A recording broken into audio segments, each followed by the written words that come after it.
Salam Pendidikan Indonesia. Hai Sobat Visual Studio. Kali ini kita akan mulai diklat kedua untuk Adobe Illustrator. Tema kali ini adalah printing.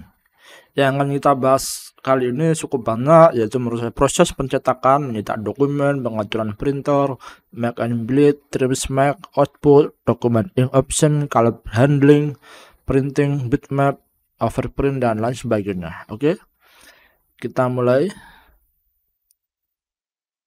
Proses pencetakan.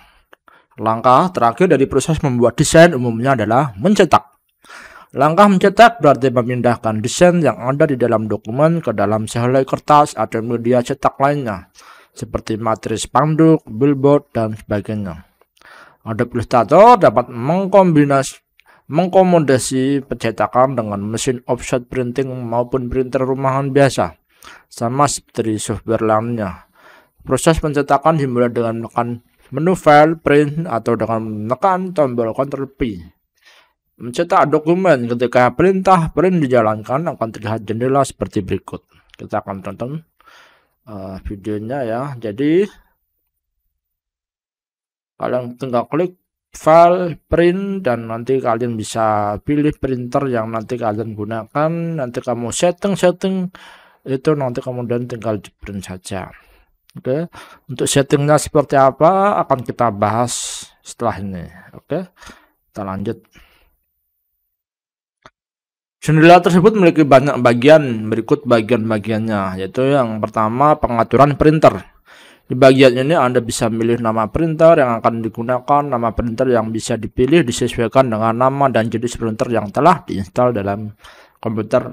Jadi ketika kalian sudah menginstal driver Epson atau Canon di dalam laptop atau komputer, nanti secara otomatis terdetek ketika printer itu akan menyala, dan kalian bisa memilih sesuai dengan yang akan kalian kehendaki untuk ngeprint.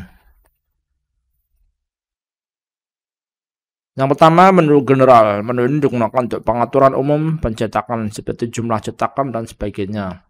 Make and bleed. Menu ini digunakan untuk mengatur penggunaan max and bleed. Menu-menu untuk mengatur bagaimana dokumen akan dicetak seperti gambar ini ya. Kemudian proses pencetakan.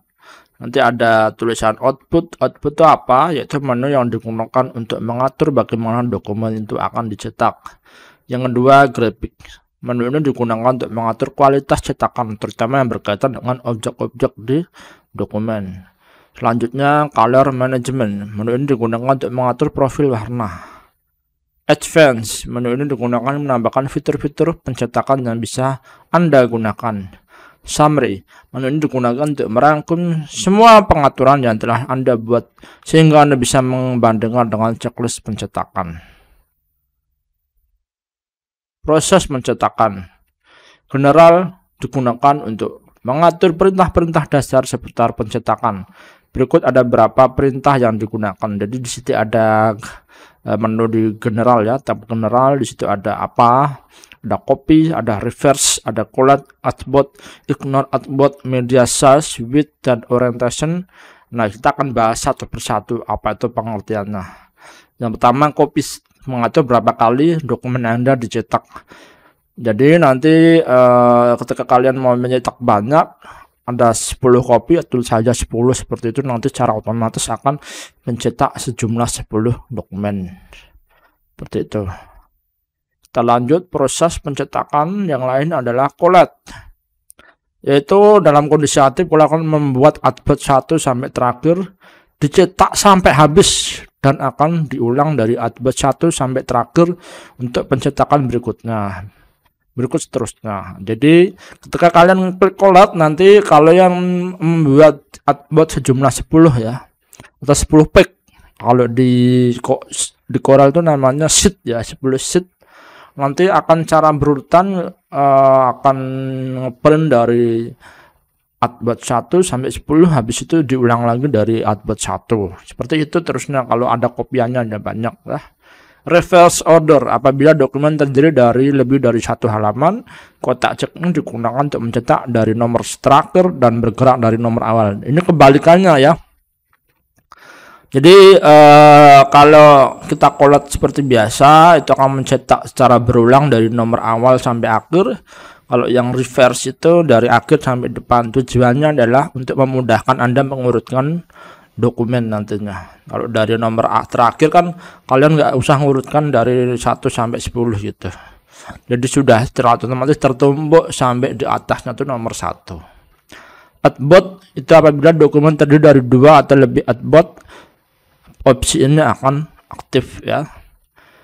Jadi di sini kalian bisa pilih semua atbot kalian cetak, kamu bisa klik L. Kalau range itu antara berapa sampai berapa ya. Jadi ketika kalian mau ngeprint halaman 1 dan 2, ketik aja 1 sampai 2. Kalau yang 3 sampai 4 ya ketik aja 3 sampai 4 seperti itu. Ignore atbot dalam kondisi aktif, objek yang ada di beberapa atbot akan dicetak dalam sehelai kertas ya. Terus skip blank atbot dalam kondisi aktif, atbot yang kosong tidak akan ikut dicetak. Jadi ketika kalian membuat sejumlah 10 atbot 10 itu belum kamu isi apapun, kamu bisa klik skip atbot supaya nggak kecetak gitu. Terus media size yaitu memilih media yang nanti akan digunakan karena ini percetakan ya, jadi kalian bisa milih template dari ukuran F4, Lata, A3 dan seterusnya, atau memilih dengan ukuran default, pilih definite by driver, itu bisa kalian atur. Jadi nanti ngeprintnya secara default gitu, nanti cetak dari bawaannya sana itu berapa ya, apa ukurannya nanti sesuai dengan itu. Orientasi yaitu perputaran ya, untuk mengatur orientasi mau tegak, miring ke kiri, miring ke kanan ataupun terbalik, itu bisa kamu atur dengan orientasi. Transverse jika diaktifkan maka desain akan berputar 90 derajat secara otomatis oleh printer. Dan ini baru bisa dipakai ketika printer mendukung PPD ya. Jadi kalian bisa memilih antara orientasi atau transfer. Kemudian bagian option di situ ada print layer ya. Jadi di situ visible and printable layer itu nanti fungsinya apa ya. Nanti untuk print layer sendiri mengatur bagaimana objek dalam layer akan dicetak atau pilihan-pilihannya adalah sebagai berikut. Semua layar yang aktif dan bisa dicetak akan di print. Jadi ketika kalian membuat di satu dokumen itu ada 10 layar ya, yang beberapa layarnya itu kamu hide ya nggak ikut kecetak gitu loh, hanya yang aktif saja yang cetak, itu menggunakan visible layer ya. Terus layer, semua layar akan dicetak meskipun di hide ya. Lanjut. Placement mengatur posisi desain dalam kertas atau media cetak di saat di print. Anda bisa mengatur posisinya secara manual dengan memasukkan sumbu X dan Y. Jadi pengaturan sumbu ya. Terus sekali mengatur apakah desain diatur skalanya atau tidak. Pilihannya sebagai berikut. Do not scale. Desain tidak di skala ulang sehingga yang tercetak adalah desain dengan ukuran yang sama. Custom, desain di skala ulang, bisa diperbesar atau diperkecil sesuai kebutuhan. Masukkan ukuran yang baru dalam kotak isian width or height ya. Fit to pack, desain akan diperbesar di posisi sehingga pas sesuai dengan ukuran kertas atau media cetak. Jadi kamu mau scaling atau di custom atau di fit to pack itu bisa kamu atur dari sini ya. Terus make and bleed itu merupakan menu yang digunakan untuk mengatur alat bantu percetakan. Make adalah tanda yang di luar desain yang ditambahkan ke dalam hasil cetakan untuk membantu operator mesin cetak. Itu bisa dikasih make ya. Atau make kan dalam bahasa Indonesia kan tanda ya, dikasih tanda gitu.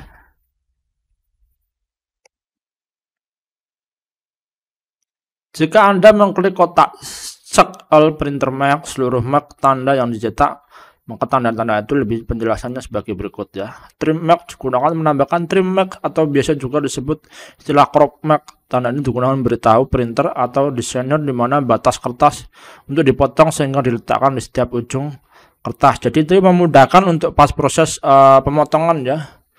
Jadi ketika kalian membuat sebuah desain majalah gitu ya, kan ada apa namanya, di sampingnya ada bordernya ya, itu ya. Itu kalau kamu tambahin trim mark nanti otomatis nanti akan menanda oh ini pemotongannya lewat sini bisa gitu.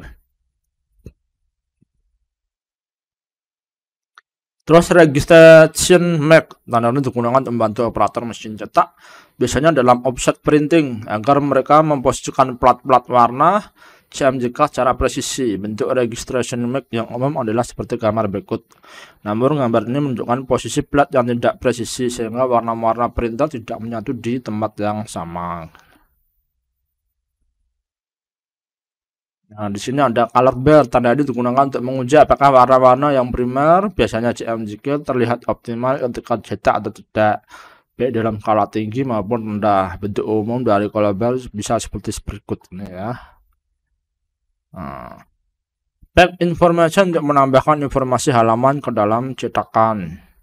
Printer mark type mengatur jenis font yang digunakan untuk menuliskan mark. Trim mark weight digunakan mengatur tinggi trim mark ya.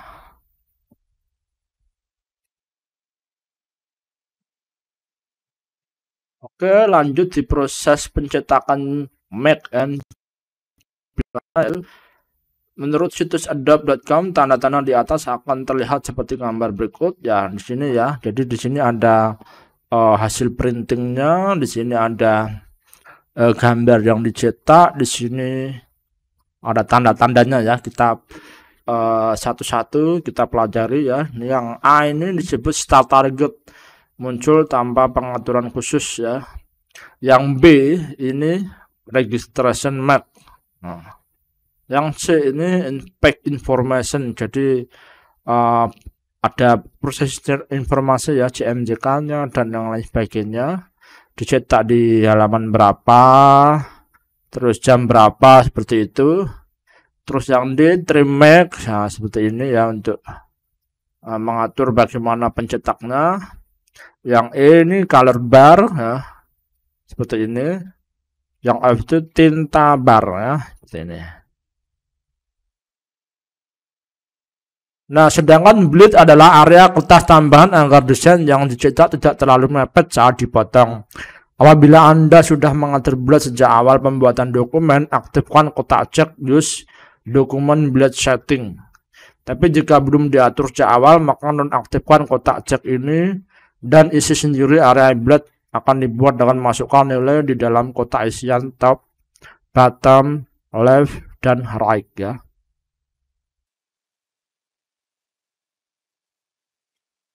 Terus menu output digunakan untuk mencetak separasi. Oleh karena itu, jika hanya mengandalkan printer rumahan atau kantoran, maka sebagian besar printer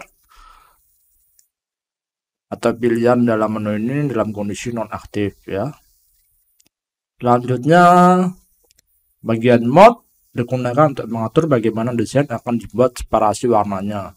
Ada beberapa pilihan, yaitu composite atau pembuatan separasi menggunakan composite, separation host base, pembuatan separasi dilakukan di komputer, in-wrap separation, pembuatan separasi dilakukan oleh raster image processor atau RIP, emulsion mengatur bagaimana membuat film atau separasi warna jika milih up atau reading, desain akan dan teks tetap dapat dibaca dari kiri ke kanan, sedangkan down atau reading maka teks dibaca apabila film dilihat dari jarak tertentu yang lebih jauh dibandingkan up. Image mengatur apakah ingin membuat image positif atau negatif. Printer resolution memilih resolusi printer yang digunakan. Convert all spot color to proses digunakan untuk mengubah spot color dalam bagian separasi warna CMYK. Overprint black, warna hitam akan di overprint apabila opsi ini aktif. Dokumen ink option digunakan untuk mengatur penggunaan warna-warna CMYK secara manual. Di menu ini digunakan untuk mengatur kualitas grafik di dalam desain. Ada beberapa opsi yang bisa digunakan. Yang pertama, pad berguna mengatur kualitas pad ketika dicetak. Slider flatness mengatur bagaimana kualitas pad akan didapat. Semakin kiri maka berorientasi pada kualitas hasil, semakin kanan orientasi pada kecepatan proses cetak. Font mengatur apakah yang dilakukan apabila font tidak ditemukan.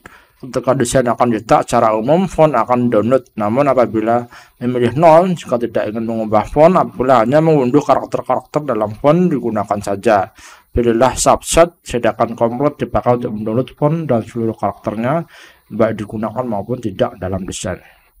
PostScript digunakan untuk mengatur versi PostScript apabila ingin dicetak menggunakan fitur ini. Data format digunakan untuk memilih format data yang digunakan.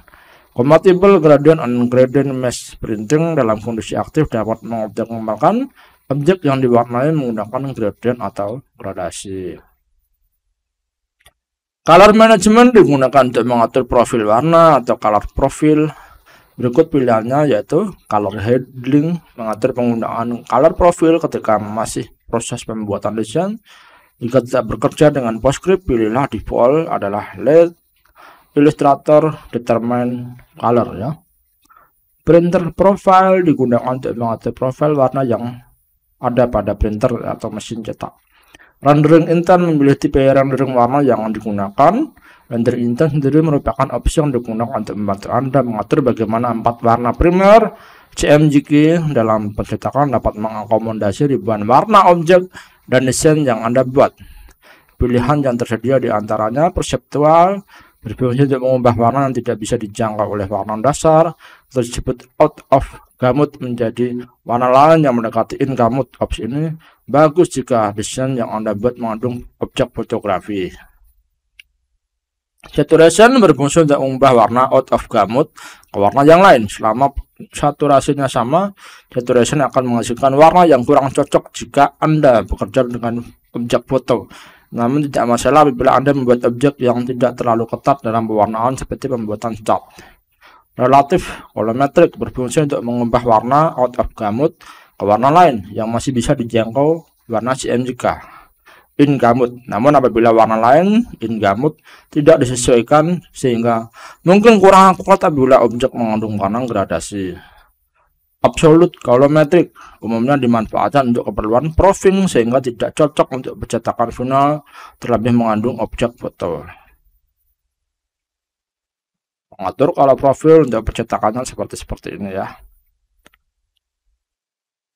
Pilihan-pilihan lain pencetakan yang tidak masuk dalam menu sebelumnya dapat Anda temukan di sini, yaitu print as bitmap.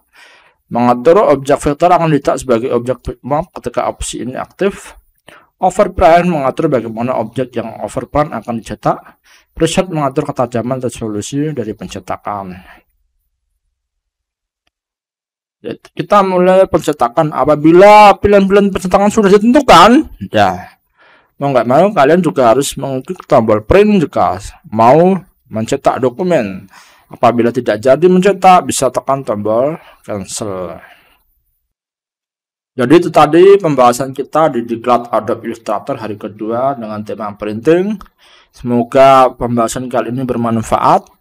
Jika ada kurangnya, saya mohon maaf. Kalau ada kritik dan sarannya bisa tulis di komen di bawah ini. Saya akan perbaikan di video-video yang selanjutnya. Pesan saya, jangan lupa belajar hari ini. Bye.